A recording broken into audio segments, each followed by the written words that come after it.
And welcome to noise11.com. It's good to have Lee Kernaghan back for a chat. It's been a while since we've talked to you, Lee, so we've got a lot of catching up on to do.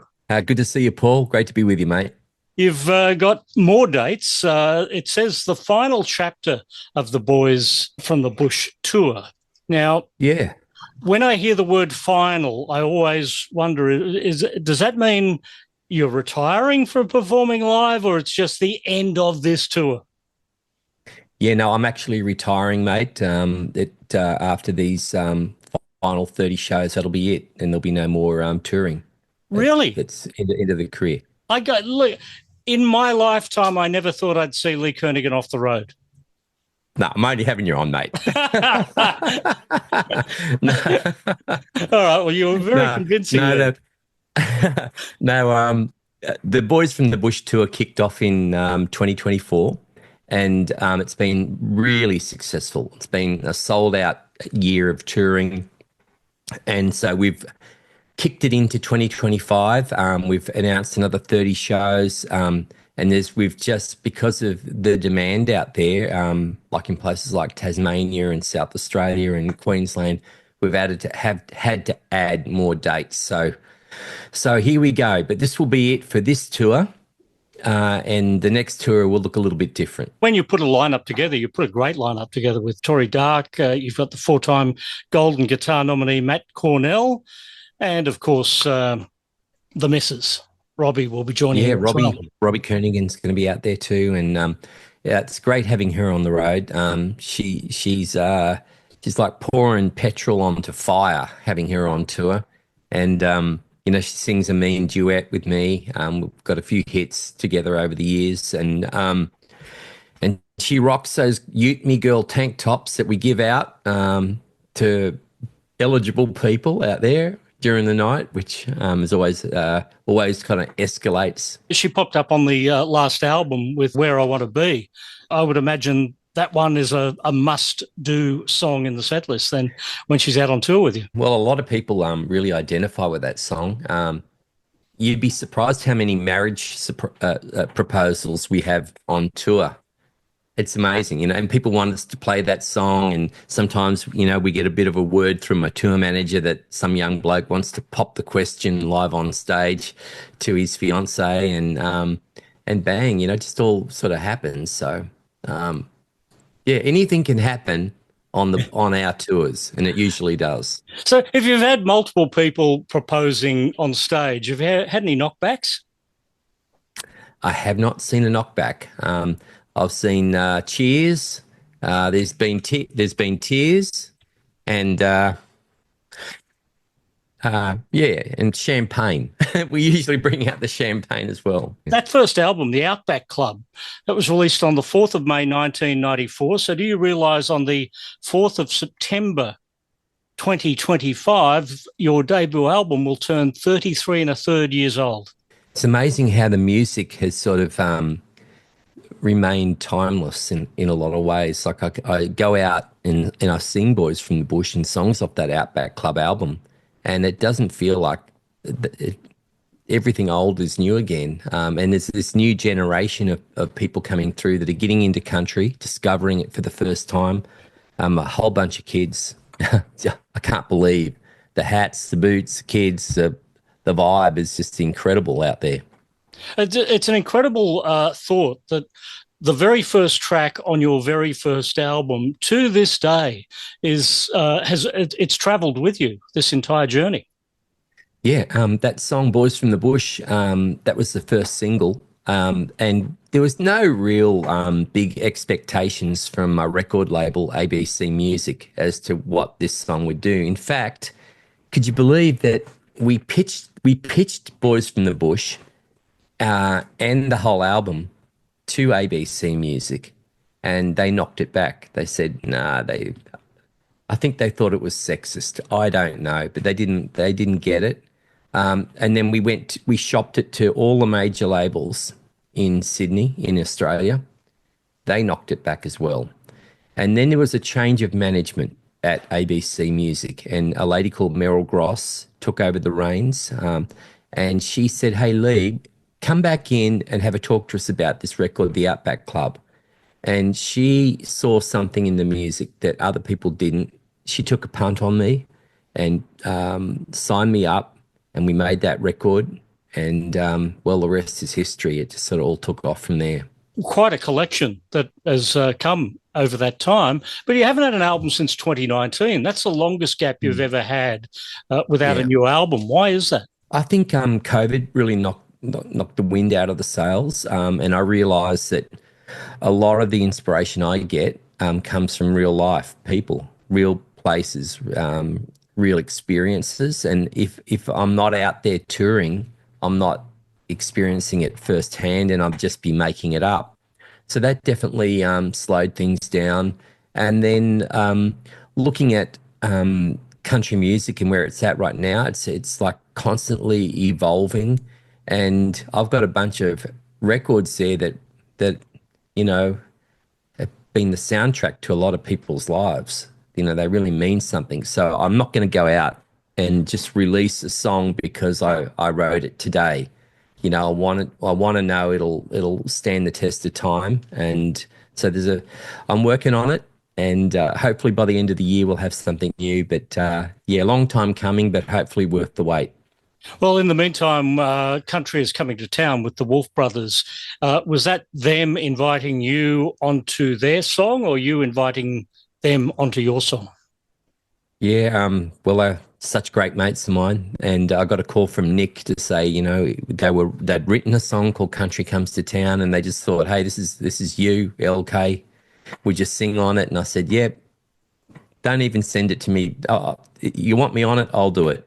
So I agreed to record with them just on the back of our mateship and the music we've made in the past. So this is our fourth collaboration together. We did Lights on the Hill, Damn Good Mates, which has become an anthem around Australia. Till It Ends, which is a huge part of our shows, their show and my show, and now Country is coming to town. Well, let's hope we do see some new music this year. We might have to hold you to that promise. I'm just wondering about the number of awards that you've won. When I looked up the Country Music Awards that you've won, I think you're a couple off your 40th. One more album would actually get you over the line to the 40th Country Music Award. There's arias that date back to the very first album. Do you have a trophy room at home? I've got a golden guitar bar, and all 38 golden guitars are there in the bar. You need a pair of dark sunglasses to go in there because it's very bright and shiny. What's the drink of choice when we go into that room? Into the bar? Well, whatever you want. But I don't mind like a Jack Daniels, Gentleman Jack's good on ice, bit of soda, that'll go down well. Yeah. But anything, cold beer, you name it, I'll drink it. I'll be over this afternoon, Lee. Righto, mate. I'll be waiting. 13 June 1986. Does that date ring a bell? 1986. The Jeez, Fanfare Nashville. Oh, okay. How old were you then?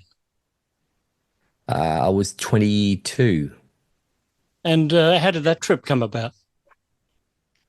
Well, I won the Star Maker a couple of years before. And this is the one that Keith Urban won, and James Blundell and Travis Collins and so many of them have come up the ranks through Star Maker.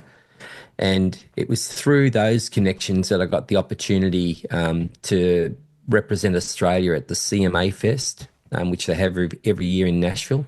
And my dad, Ray, was touring at the time, and I was on Dad's shows, and they actually wanted us to come out and be the first father and son team to sort of ever represent Australia. Wow, what a great experience. Who else did you run into while you were there? Charlie Pride was the host of the show, Wow. which was pretty incredible. What a legend. Wow, he was introduced us, and I grew up with, Crystal Chandeliers and Kiss an Angel Good Morning and all those classic country songs. So that was great. And then I met a lot of songwriters over there, a bloke called Bob Montgomery and Wally Wilson, and they were at Tree Music Publishing, and they took me under their wing. Like, I was a young kid from Australia, wet behind the ears, didn't know too much about songwriting, and they surrounded me with some of their top writers that introduced me to the craft of lyric writing. And they put me onto a book called The Craft of Lyric Writing by Sheila Davis.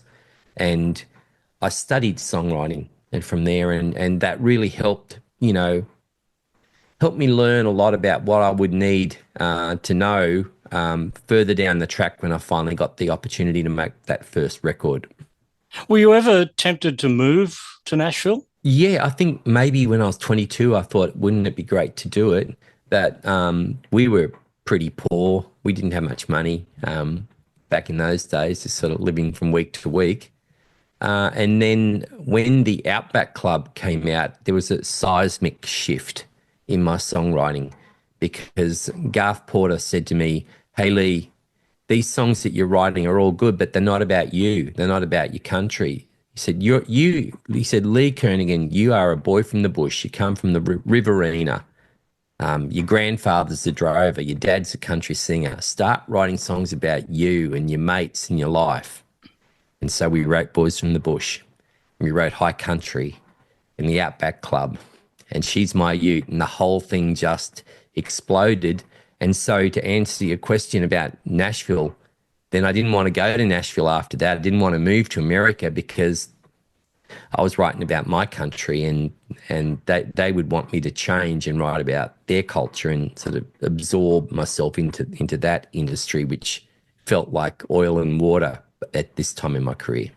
I would imagine at that time going into the studio with someone like Garth Porter, because he still would have had the pop reputation as being a member of Sherbet. What ran through your head when a member of Sherbet was going to produce a country record for you? Oh, well, it was a blessing to meet Garth, and his knowledge of music production, and he's like a professor of songwriting. He's just an amazing, intuitive writer. And so I was, with the big boys on this one, and then in the studio with players like Mark Punch and Mark Meyer on drums, and James Gillard, and all of these formidable, Colin Watson, formidable players. So I was being surrounded by this whole new production. I'd never experienced anything like it in my life. And we were recording these songs on multi-track tape, Paul. Like, when you're recording on tape, it's a totally different thing to recording, digitally. It's the real deal, and it just sounds so good. So we were lucky enough to make these classic albums like the Outback Club and Three Chain Road, 1959, Hat Town, Electric Rodeo, all on tape, with an amazing group of musicians. So I was just proud to be a cog in the wheel. Knowing that and going in and recording on tape, in moving forward, is that how you still record, or have you given into digital recording now? Yeah, everything sort of went digital post Electric Radio. So the early 2000s, it sort of shifted over to digital. But, I kind of think about it and talk about it often, that it'd be really nice to be able to go and make another analog album. Like to do it. But what we're thinking about doing is getting some of those early masters and running them off onto vinyl. So at least being able to put them out in that format, I think they'll be collector's items for sure. Oh, absolutely. 1993, obviously, with the success of the debut album, you had the invitation to appear at Carols in the Domain, which must have been a bit of fun. Yeah, I think that might have been the biggest crowd I ever played to, 100,000 people. It was massive. And it was good times, For me, I'd gone from pretty well complete obscurity to being on Hey Hey It's Saturday, Watermelon Bowling on that show. I was on the McDonald's commercial for it wasn't the Big Mac, it was another hybrid hamburger that they'd done. So I was heading that campaign, and Yeah, there's some big changes going on in my life at that point. Christmas carols in the domain obviously had some effect on you because you've had a couple of Christmas albums along the way. Do you ever play your own Christmas records at Christmas? Yeah, yeah, we do. Yeah, it's songs like "It Still Feels Like Christmas Time to Me" is definitely a part of the Kernaghan playlist, along with a whole lot of other great stuff. You know, Alan Jackson and George Strait and all those great country Christmas albums. Yeah. Well, we've got the tour date, 9th of May, I think. Newcastle sort of kicks off this round of tour dates. Look at them. I've sort of printed them out. They take up a page there, and there's more there, and some down there. You're going to be a busy man for the rest of the year. I have to go to the website to keep in touch with what's going on. Where am I this week? I'll go to leekernaghan.com. Oh, I'm playing Newcastle. So it's all good. And I should mention too that on Instagram and Facebook we've got this new channel. It's like a special direct message channel called Damn Good Mates. And so anybody who's interested can just follow that little that link, and I can give them some heads up, VIP sort of advance notice on shows and, you know, experiences and things that I want to look after the hardcore fans, you know, and give them something a little bit special. So Damn Good Mates, we opened that up on Facebook on the weekend, and I know over 5,000 people jumped on already. So yeah, just click on and join the party. Fantastic. All right. Well, good to talk to you, Lee. I should have put the hat on as well, shouldn't I? There we go. Looking good, Paul. Looking good, mate. You can still get these, I take it? They are currently unavailable, but some very exciting news is about to come out next month. So watch this space. Well, that's big. All the incentive to get onto Damn Good Mates, huh? Yeah, for sure, mate. Good to see you. Great chatting, Paul. All the best, mate.